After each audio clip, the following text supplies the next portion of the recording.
Hello everyone, back to FYUGP topics that are transforming English literature studies.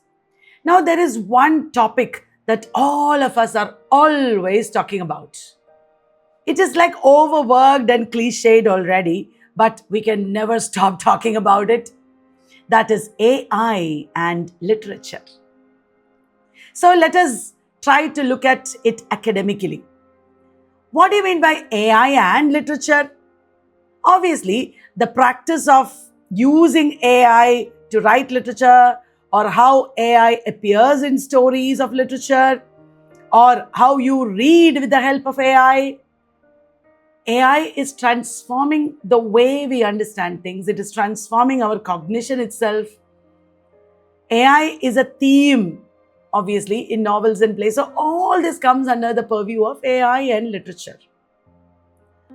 To give you point wise, it can be AI as theme, AI as a tool, or the author itself. Is AI an author? AI generated literature, of course it is.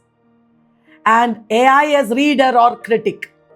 AI as teacher of literature also. AI can also raise key questions to help us redefine our understanding of literature, isn't it? Okay, now what is the history of this field? You will think that it does not have a very big history because it started recently in the 2000s, but no. Talking about artificial intelligence might go back to, let us say, Mary Shelley's Frankenstein. When was that published? 1818, beginning of 19th century. Because academically talking about AI means talking about the anxieties of being human, isn't it? Talking about anxieties of the limitations of the human, the responsibility of the human, and also ambition, scientific ambition. Victor Frankenstein wanted to create science. So, when you talk about AI and literature, you should necessarily talk about all that also. And robotic literature, the very first instance of robot automation comes very early in the beginning of the 20th century. Karel Capek, Capek, RUR. That is a text where Karel Capek coined the term robot. He is a Czech writer. So what does he do? He reframes mechanized servants as political or ethical actors there. Mechanized servants or robots are getting a political angle, a shift between the human and the postmodern. So it is not that young, this subject. And in science fiction, one of the fathers of science fiction is Isaac Asimov. Isaac Asimov also talked about robotics. Hey, come to think of it, even H.G. Wells talked about robotics. Something is there in H.G. Wells, and even in Nathaniel Hawthorne, one short story is there where there is a robotic insect that he talks about. So there were people who talked about it long before actually ChatGPT and Gemini and also came into being. So what is machine behavior? How do you relate it to the human? When you think about all this, you have to talk about the father of artificial intelligence. Who is that? Alan Turing. Alan Turing was actually killed by the government because his revolutionary views, the Turing game that he made, it had strong political impact. It was during the time of the war that he developed it. So all these are important issues. Now, when we talk about contemporary writers that we are all familiar with, Philip K. Dick is a very major writer. Philip K. Dick Award is also there for science fiction. What is a major work by Philip K. Dick? Do androids dream of electric sheep? That is what Philip K. Dick wrote. I think it was in the 1960s that he wrote it. Do androids dream of electric sheep? There is a very central issue in this work, that is empathy. What is empathy? How do you feel for others? Empathy is a human quality, isn't it? We empathize with others, we feel for them. But can robots do this? This became central to AI later. In AI related literature and movies and all that, whether Empathy is possible. For example, I'm thinking of The Artificial Friend in Clara and the Sun by Kazuo Ishiguro. The Black Mirror series you might have all watched. I was binge watching it at one time. There were so many stories there where empathy was a central issue. Within AI and science fiction, there is a very prominent area where you have writers like William Gibson. What is it? Cyberpunk fiction. Cyberpunk fiction was inaugurated by William Gibson's Neuromancer that came in 1980s. It was his debut novel. And it inaugurated the cyberpunk fiction. It popularized the concept of cyberspace. And what did it do? It fused AI with what is called, I think, platform capitalism. So many terms are there. Very interesting to look up these terms, actually. So what is our postmodern or post-human identity? That is what all these books are actually referring to. A lot of examples are there in contemporary fiction and movies. I am another generation. I should not be talking about it to you because you all know that a lot more than I do.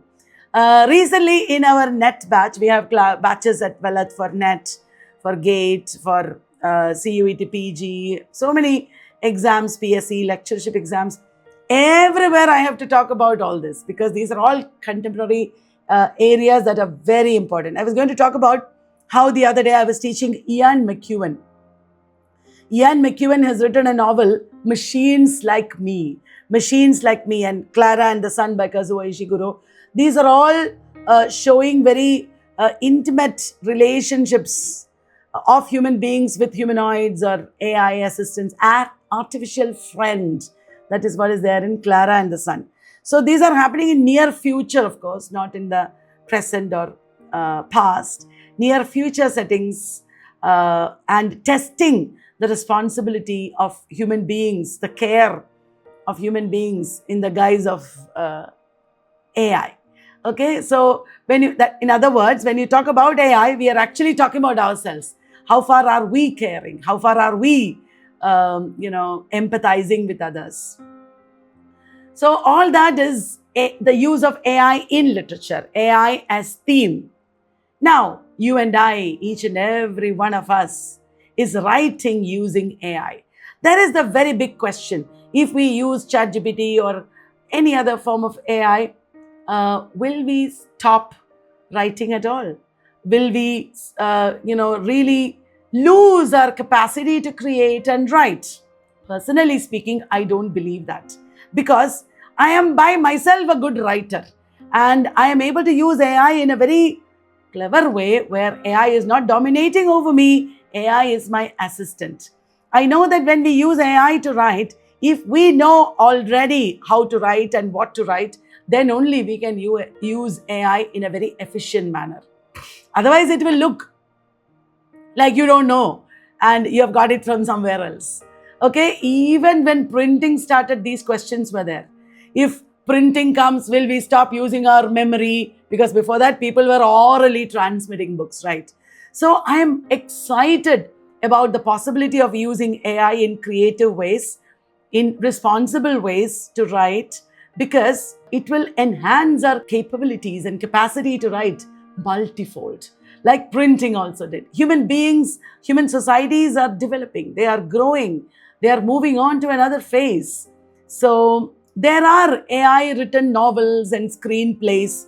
People are already reading them and reading about them. They are doing research papers on them. Pharmaco AI and One the Road. I don't claim to have read any of them. I have not yet read any of them, but I got these names. You can look them up. They are a very interesting area, like AI generated paintings, AI generated architectural designs, everything, AI generated literature also. So I mentioned a lot of works starting from, I'm now going into the important works, quick nutshell, starting from the 1880 novel Frankenstein, where a scientist is creating life. That has a very central issue related to AI and literature, which is responsibility. Victor Frankenstein is irresponsibly creating life, and which is why he suffered because of it. Karel Capek's R.U.R. is a play that introduced the word robot, isn't it? That was also very early play in early 20th century. And here, as I mentioned, robots are laborers who are revolting against humans. Isaac Asimov wrote Foundation series, Robot series, 3 Laws of Robotics or something he has written that is also very interesting. Philip K. Dick is a very important pioneer. In 1960s, he wrote Do Androids Dream of Electric Sheep? I forgot to mention that. As all of you might know, that is the story behind Blade Runner, the movie that we have all loved. So robots that look like humans, they are called androids, isn't it? I don't mean the Android in our phone. Even that looks like human. Robots that look like human. So here, Philip K. Dick for the first time maybe raised the question, what really makes us human? Can technology ever replace us? Is it emotions or is it something else that we have that is human?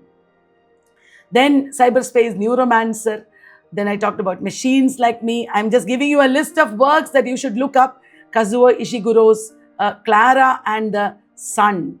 Okay, now we talked about literature. Now we have to talk about the theories, right? It is not just enough to know the literature. We should know how to read this literature. A very important and early theory is post-humanism. I have this copy of both these works, Donna Haraway's classic essay and short book that you all know, The Cyborg Manifesto. Donna Haraway wrote Cyborg Manifesto. What is cyborg? Half human, half machine. Cybernetic organism, isn't it?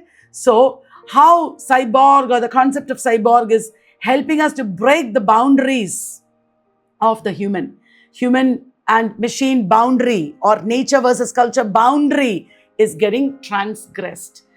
So instead of fearing machines or thinking that machines are bad, we should learn to live with them. They are a necessary part of our life. That is the meaning. We are all cyborgs.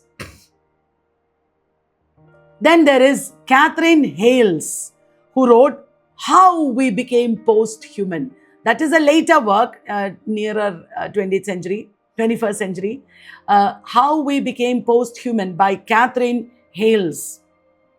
So she is warning us that we should not think of intelligence as just information. What can I say? Disembodied information, information without a human being behind it. Don't just take it objectively like that. Instead, in the concept of post-humanism, she is saying how AI looks at us, how AI sees us or speaks to us and for us. There is a how. So how data has become more than data.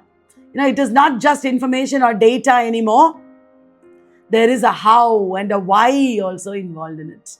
That is the important thing. Then cyberpunk is itself a theory.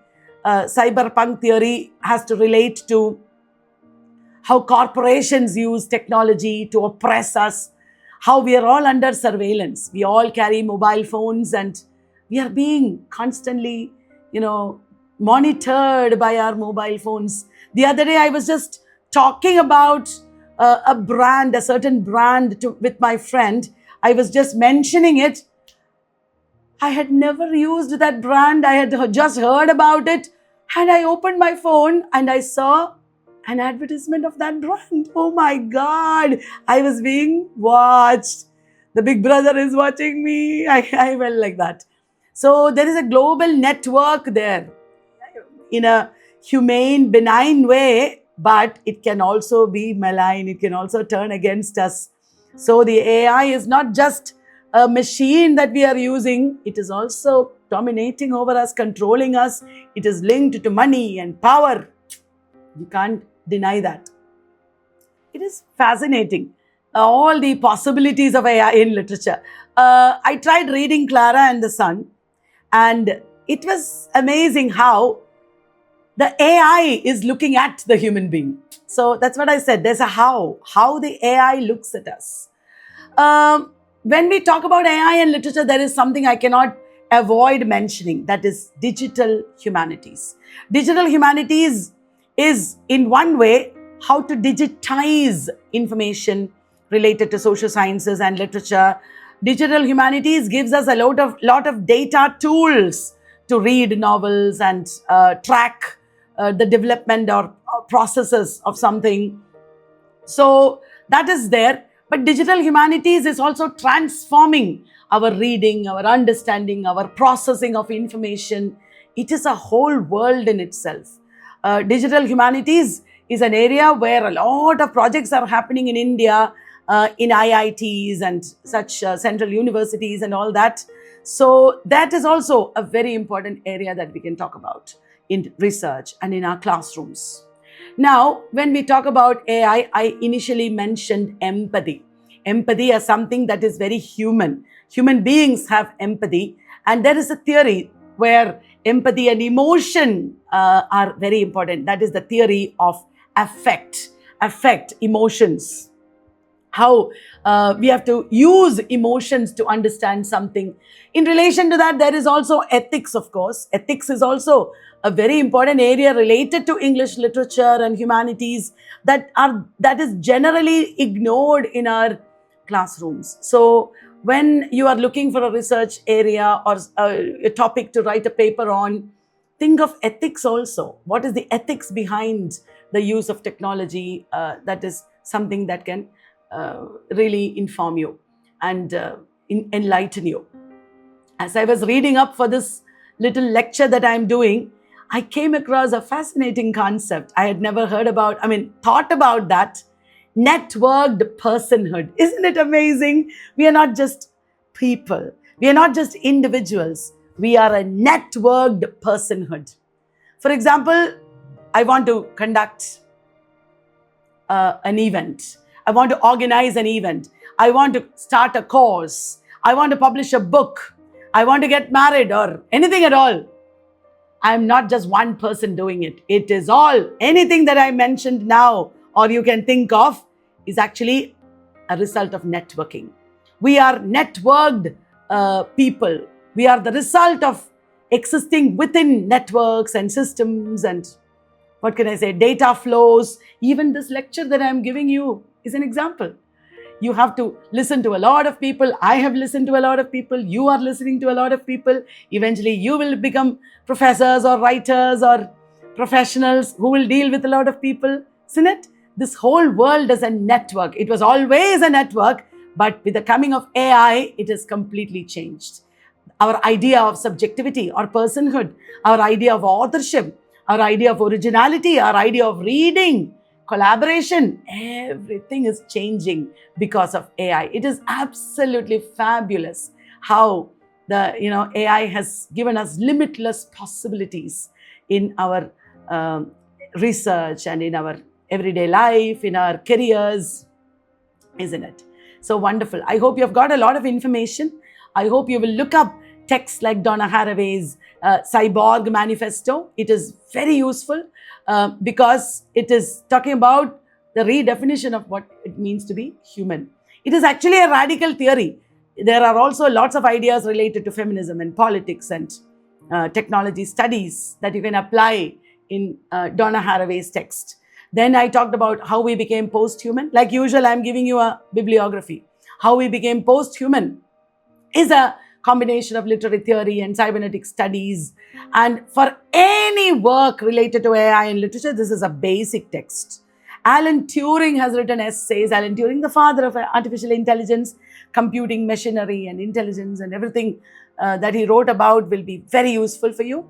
And you should read some literary works also like Neuromancer, Kazuo Ishiguro and Ian McEwan we mentioned. So I wish you a great time exploring this academic subject of artificial intelligence and literature. There is a lot of possibility there for you to write papers or create or give lectures. Happy learning. I will be back again with another topic. I have lots of topics that I have been reading on in the past few months for this lecture series. I hope this is useful. Please follow these lectures and have a great time learning. Thank you. Bye-bye.